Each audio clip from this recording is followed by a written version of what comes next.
부자가 되고 싶지 않은 사람은 거의 없습니다. 다만 사람마다 표현이 다를 뿐이죠. 누군가는 부자가 되고 싶다고 말하고 누군가는 돈 걱정 없이 살고 싶다고 말합니다. 표현은 다르지만 결국 같은 이야기입니다. 선택에 여유가 있는 삶, 불안하지 않은 삶을 원한다는 뜻입니다. 그런데 이상한 장면을 자주 보게 됩니다. 그런 삶을 원한다고 말하면서도 투자 이야기가 나오면 고개를 젓는 사람들입니다. 투자는 위험하다는 말, 나는 그런 거 잘 모른다는 말, 그냥 열심히 일해서 벌겠다는 말이 자연스럽게 나옵니다. 이 말들이 틀렸다고 하긴 어렵습니다. 문제는 이 생각들이 개인의 의지나 성실함과는 상관없이 결과적으로 부자가 되기 어려운 구조 안으로 사람을 밀어넣는다는 점입니다. 많은 사람들이 돈을 은행에 모아두면 안전하다고 생각합니다. 숫자가 줄어들지 않으니까요. 하지만 중요한 건 통장에 찍힌 숫자가 아니라 그 돈으로 무엇을 살 수 있느냐입니다. 예전에는 10,000원으로 한 끼 식사를 해결할 수 있었지만 지금은 어렵습니다.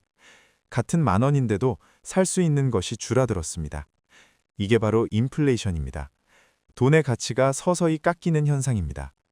이 과정은 조용하게 진행되기 때문에 체감이 잘 안 될 뿐 매년 반복됩니다. 즉, 투자를 하지 않는다는 건 돈을 안전하게 지키는 선택이라기보다는 아무 행동도 하지 않은 채 가치 하락을 그대로 받아들이는 선택일 수 있습니다. 그 다음으로 많은 사람들이 믿고 있는 것이 노동입니다. 열심히 일하면 돈을 벌 수 있다는 믿음입니다. 이 말 자체는 맞습니다. 노동은 분명한 소득을 줍니다. 하지만 여기에는 분명한 한계가 있습니다. 하루는 24시간이고 체력에는 한계가 있으며 직장에는 연봉의 상한선이 존재합니다. 아무리 성실해도 하루에 30시간을 일할 수는 없습니다. 아무리 능력이 뛰어나도 조직 안에서는 급격한 속도로 소득이 늘어나기 어렵습니다. 그리고 무엇보다 중요한 점은 일을 멈추는 순간 소득도 함께 멈춘다는 사실입니다. 노동소득은 시간과 강하게 묶여 있습니다. 반면 투자소득은 구조가 다릅니다. 투자소득은 시간을 쓰지 않아도 발생할 수 있는 소득입니다. 물론 처음에는 공부도 필요하고 판단도 필요합니다. 하지만 일단 구조 위에 올라가면 자본이 자본을 벌어오는 방식으로 작동합니다. 내가 일하지 않는 시간에도 자고 있는 동안에도 자본은 움직입니다.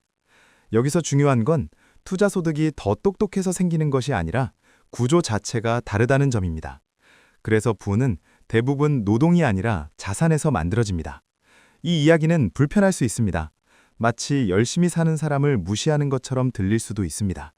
하지만 현실을 보면 상위 자산가들의 공통점은 하나입니다. 일을 안 해서 부자가 된 게 아니라 자산이 대신 일하게 만들었다는 점입니다. 주식, 부동산, 사업 지분 같은 것들은 모두 노동이 아니라 구조에서 현금을 만들어냅니다. 노동은 즉각적인 보상을 주지만 축적 속도는 느립니다. 자산은 시간이 걸리지만 한번 작동하기 시작하면 속도가 붙습니다. 여기서 중요한 개념이 복리입니다. 복리는 단순히 이자가 붙는다는 뜻이 아닙니다. 시간이 지날수록 속도가 빨라지는 구조를 말합니다. 월급은 대부분 직선처럼 움직입니다. 조금 오르고 멈추고 다시 조금 오릅니다. 반면 투자는 곡선처럼 움직입니다. 초반에는 거의 차이가 없어 보입니다. 오히려 투자하는 사람이 더 느려 보일 수도 있습니다. 그래서 많은 사람들이 중간에 포기합니다. 그런데 시간이 쌓이면 상황은 완전히 달라집니다. 복리는 성실한 사람을 보상하지 않습니다. 일찍 구조 위에 올라간 사람을 보상합니다. 이게 냉정하지만 현실입니다. 복리를 어렵게 느끼는 이유는 숫자로 설명하려고 해서입니다. 사실 복리는 숫자가 아니라 속도와 구조의 이야기입니다. 가장 쉬운 비유는 눈덩이입니다. 처음 눈덩이를 만들 때는 손바닥만 합니다. 굴려도 잘 커지지 않습니다. 그래서 대부분 2단계에서 멈춥니다. 이게 뭐가 달라지겠어? 라는 생각이 들기 때문입니다. 하지만 눈덩이를 계속 굴리다 보면 어느 순간부터는 굴릴수록 더 빨리 커집니다. 눈이 눈을 붙이고 붙은 눈이 다시 눈을 붙입니다. 이 시점부터는 사람이 힘을 거의 쓰지 않아도 눈덩이는 알아서 커집니다. 복리는 바로 이 지점에서 시작됩니다. 돈도 마찬가지입니다. 처음에는 변화가 거의 없습니다. 투자 초반에는 수익이 생겨도 체감이 안 됩니다. 오히려 월급으로 번 돈이 훨씬 크게 느껴집니다. 그래서 사람들은 말합니다. 이걸로 뭐 하냐고. 하지만 복리는 처음부터 체감대라고 존재하는 구조가 아닙니다. 시간이 지나야 작동하는 구조입니다. 눈덩이가 커지기 전까지는 재미가 없듯이 복리도 어느 정도 시간이 쌓이기 전까지는 존재감이 거의 없습니다. 하지만 월급은 다릅니다. 월급은 일을 한 만큼 바로 보상을 줍니다. 오늘 일하면 오늘 돈이 들어옵니다. 대신 멈추면 끝입니다. 나무처럼 스스로 자라지 않습니다. 매년 똑같은 위치에서 다시 시작합니다. 그래서 월급은 안정적이지만 시간이 갈수록 속도가 느려집니다. 반면 복리는 처음에는 답답하지만 시간이 지날수록 사람이 한 일보다 결과가 더 커집니다. 내가 번 돈이 아니라 돈이 번 돈이 다시 돈을 벌기 때문입니다. 여기서 중요한 점은 내가 더 열심히 해서 커지는 게 아니라 구조 자체가 바뀐다는 것입니다. 그래서 복리는 얼마를 버느냐의 문제가 아닙니다. 언제 구조에 올리느냐의 문제입니다. 같은 돈이라도 일찍 구조에 올린 사람과 늦게 올린 사람의 결과는 전혀 다르게 나타납니다. 능력 차이가 아니라 출발 순서의 차이입니다. 복리를 이해하면 투자가 조금 다르게 보이기 시작합니다. 빨리 돈을 벌기 위한 도구가 아니라 시간을 내 편으로 만드는 장치로 보입니다. 그리고 이 관점이 생기는 순간 사람들은 더 이상 하루하루의 등락에 집착하지 않게 됩니다.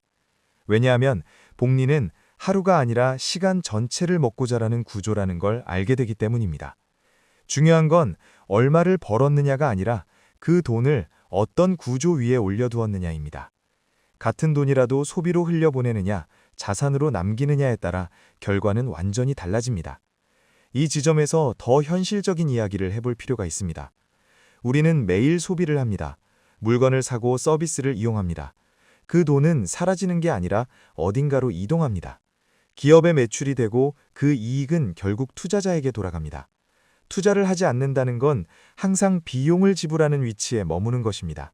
이익을 나누는 쪽이 아니라 이익을 만들어주는 쪽에만 서는 구조입니다. 이건 옳고 그름의 문제가 아니라 위치의 문제입니다. 그래서 이 영상은 모두 투자하세요라는 이야기를 하려는 게 아닙니다. 투자는 부자가 되기 위한 공격적인 선택이기 전에 뒤처지지 않기 위한 방어에 가깝습니다. 의지의 문제가 아니라 구조의 문제입니다.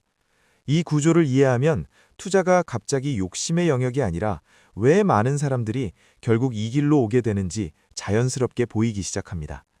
지금 이 이야기가 당장 행동으로 이어지지 않아도 괜찮습니다. 중요한 건 기준이 생기는 것입니다. 돈을 어떻게 벌 것인가 보다 돈이 어떻게 움직이는지를 이해하는 기준입니다. 이 기준은 시간이 지날수록 힘을 발휘합니다. 다음 영상에서는 왜 투자가 도박처럼 느껴지게 되었는지, 그리고 월급을 받는 평범한 사람들이 이 구조 안에서 현실적으로 어떤 선택을 할 수 있는지 더 구체적으로 이야기해 보겠습니다.